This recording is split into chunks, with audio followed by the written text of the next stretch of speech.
ஒரே ஒரு விஷயம் நான் தெளிவுபடுத்தணும்னு நினைக்கிறேன். இன்னொரு நபர் இதுல சம்பந்தப்பட்டிருக்கிறாரான்னு நிறைய டிபேட் அதெல்லாமே நான் பார்த்தேன்.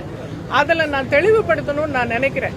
முதல்ல எங்களை பொறுத்த வரைக்கும் அந்த அக்யூஸ்டுடைய ஃபோன் தான் வெப்பன் ஆஃப் த கேஸ்.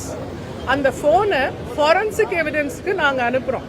நீதிமன்றம் மூலமாக ஃபாரன்சிக்கு அனுப்பப்பட்டு அந்த ஃபோனில் என்னென்ன விஷயங்கள் இருந்தன, அதில் அவருடைய சோஷியல் ஆக்டிவிட்டீஸ் என்னென்ன, சோஷியல் மீடியா எதெல்லாம் இருக்கிறாரு, வேற என்னென்னலாம் அதில் இருக்கு அப்படின்னு சொல்லி எல்லாத்தையுமே அந்த ஃபாரன்சிக் அனாலிசிஸ்க்காக அனுப்பப்பட்டது. அதுல குறிப்பாக அந்த சம்பவ தினம் 23ஆம் தேதி அந்த போனுடைய நடவடிக்கை என்ன அப்படின்னு ஃபாரன்சிக் லேப் அனலைஸ் பண்ணி அந்த போன் ஃபிளைட் மோட், அதாவது ஏரோப்ளேன் மோடில் போடப்பட்டது அப்படிங்கிறத FSL ஃபாரன்சிக் சயின்ஸ் லேபரட்டரி ரிப்போர்ட்டாக ஆவணமாக நீதிமன்றத்தில் தாக்கல் செய்துள்ளது.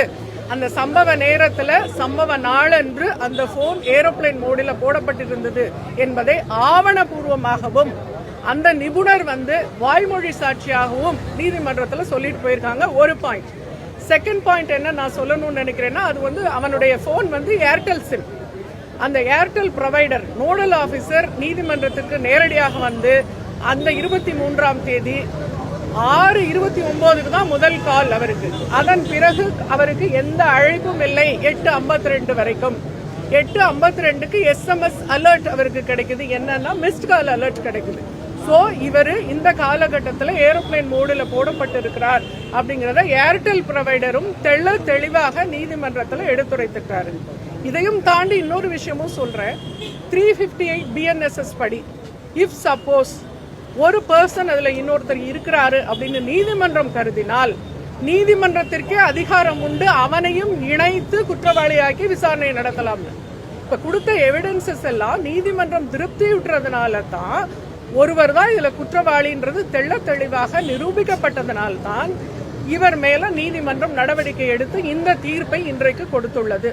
எனவே இதன் பிறகு இதை பற்றி பேசினால் அது கண்டெம்ட் ஆஃப் கோர்ட், நீதிமன்ற அவமதிப்பு என்பதை வழக்கமா ஒரு எஃப்ஐஆர் போடுறப்ப அந்த எஃப்ஐஆர்ல ஞானசேகரனை மட்டும் காண்பித்ததுனால இது வருது அப்படின்னு கேக்குறாங்க. எஃப்ஐஆர்ல வேற யாரு எஸ்ஐடியுடைய புலன் விசாரணை பிரமாதமாக இருந்ததுங்க. புலன் விசாரணையில நூல் இழைய கூட அவங்க விடல. எல்லாத்தையும் கிளீனா புலன் விசாரணை பண்ணிட்டாங்க. இப்ப நான் சொன்ன எவிடன்ஸுக்கு மேல உங்களுக்கு என்ன வேணும்? அவ்வளவு தெளிவான எவிடன்ஸ் கொடுத்துட்டாங்க. அதனால இதற்கு மேற்கொண்டு அதுல யாரும் இல்லை, யாரும் இருந்தாலும் கோர்ட்டுக்கு அதிகாரம் உண்டு. அதை விட ஹானரபிள் ஹை கோர்ட் டைரக்ஷன்ல SIT ஃபார்ம் பண்ணப்பட்டது. அதனால இது இதுல ஒருவர் தான் குற்றவாளி அப்படின்னு